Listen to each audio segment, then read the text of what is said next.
এদিকে গতকাল প্রথম দফা ভোটেই দিনহাটা সকাল থেকেই উত্তপ্ত হয়েছিল। আজ ফের উত্তপ্ত হয়েছে দিনহাটায় তৃণমূল সমর্থকের বাড়িতে হামলার অভিযোগ।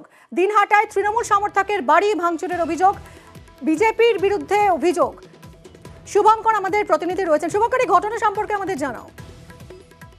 দেখো, গতকাল লোকসভা নির্বাচনের দিনে দফায় দফায় দিনহাটার বিভিন্ন এলাকায় অশান্তির খবর এসছে এবং যেটা জানা যাচ্ছে গতকাল রাতে দিনহাটার ২ ব্লকের কিসামত ১০ গ্রাম পঞ্চায়েত এখানকার তৃণমূল সমর্থক সুকুমার মালি, তার বাড়িতে গতকাল রাতে একদল বিজেপি আশ্রিত দুষ্কৃতী হামলা চালায় বলে অভিযোগ। তার বাড়িতে ব্যাপক ভাঙচুর করা হয়, এমনকি তার বাবা, ওই তৃণমূল সমর্থকের বাবাকেও ধারালো অস্ত্র দিয়ে কোপানো হয়। তিনি বর্তমানে দিনহাটা মহকুমা হাসপাতালে চিকিৎসাধীন।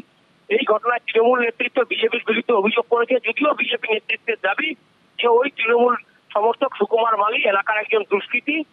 গতকাল লোকসভা নির্বাচনে তিনি স্থানীয় বাসিন্দাদের ভোট দিতে বাধা দিয়েছেন, হুমকি দিয়েছিলেন।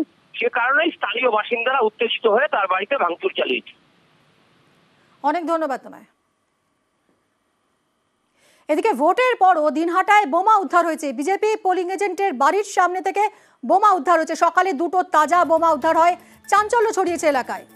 বাড়ির উঠোনে দেখুন, ঠিক এইভাবেই বোমা পড়ে থাকতে দেখেন এবং এই বোমা দেখেই পুলিশকে খবর। তৃণমূলের বিরুদ্ধে বোমা রাখার অভিযোগ, যদিও অভিযোগ অস্বীকার করেছে তৃণমূল।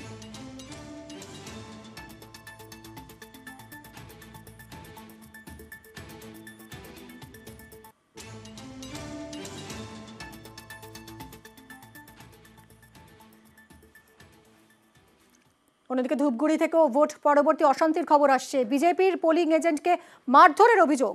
আহত বিজেপি কর্মী সুরেন রায়। তৃণমূলের বিরুদ্ধে মারধরের অভিযোগ। বিজেপির অভিযোগ অস্বীকার করেছে তৃণমূল।